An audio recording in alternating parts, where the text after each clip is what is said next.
Hi everyone, this is Sujata Martin from Concierge Pelvic Floor, and today I'm going to teach you about what really goes on during an internal examination as done by a pelvic floor therapist.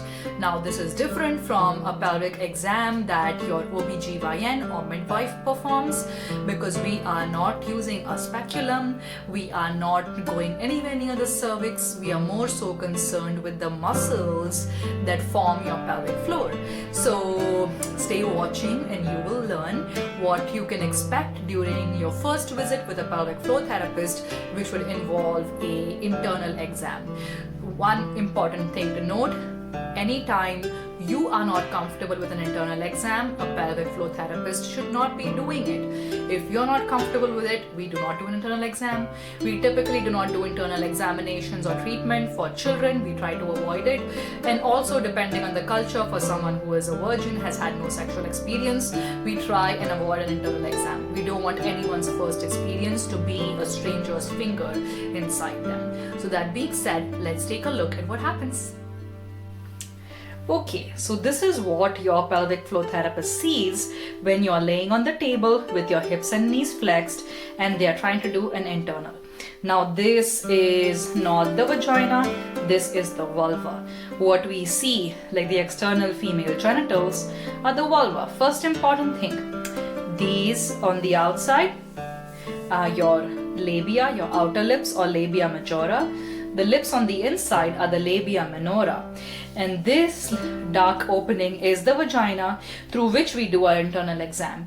Now in some cases a rectal exam may be necessary, but most pelvic floor therapists for females will just use the vagina for the internal exam.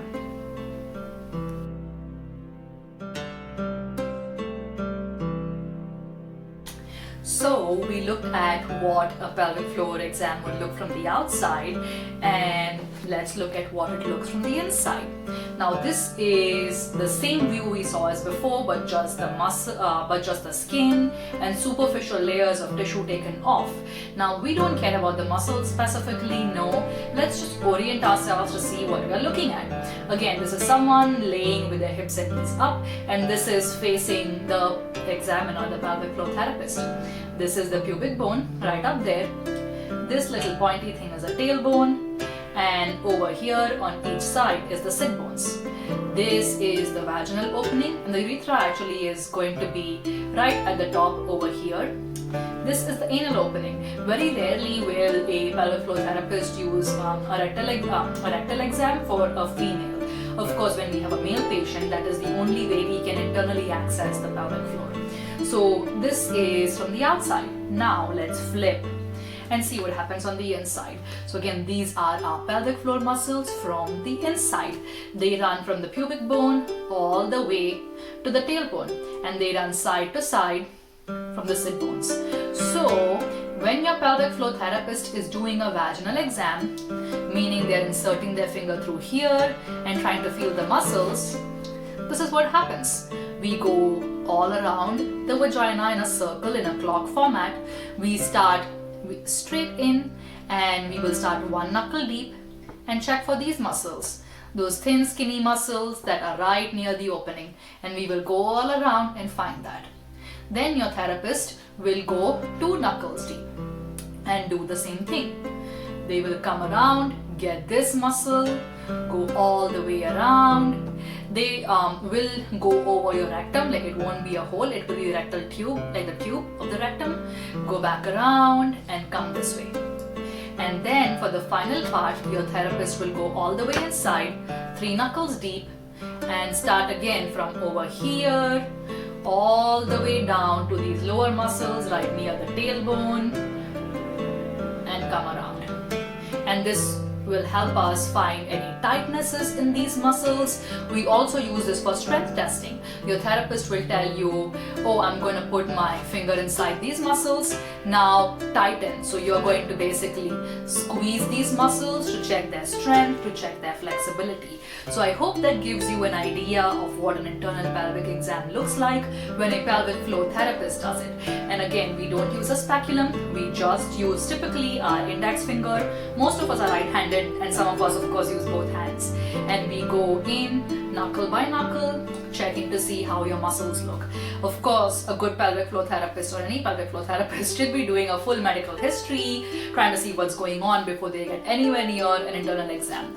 Also, as is my treatment style and exam style, I always start with examining posture, checking the abs, checking the muscles around the spine, checking the muscles along the ribs, then checking the external pelvic muscles right over your pubic bone, around your sit bones, feeling all of that before we go anywhere near doing the internal component of the exam. So just to also get a better picture of what's going on, but also to make you more comfortable with having a stranger do such an intimate assessment. So I hope this gives you some information about what to expect when you are receiving an internal exam by a pelvic floor therapist, and I hope this decreases your hesitation if you are afraid of reaching out to a pelvic floor therapist. A good therapist will not do an exam if it's causing pain, because honestly that limits the quality of information that I am getting regarding what's going on with you. If you have any further questions about pelvic floor therapy or pelvic health conditions, feel free to reach me. You can find me at pelvicfloorbuffalo.com. That is pelvic floor buffalo.com, or you can find me at YouTube right here on the Concierge Pelvic Floor channel, or on Instagram and Facebook at Concierge Pelvic Floor. I hope you are all well, and if you need pelvic health help, find a good therapist, advocate for yourself, and find me. Take good care of yourself. Until later, bye bye.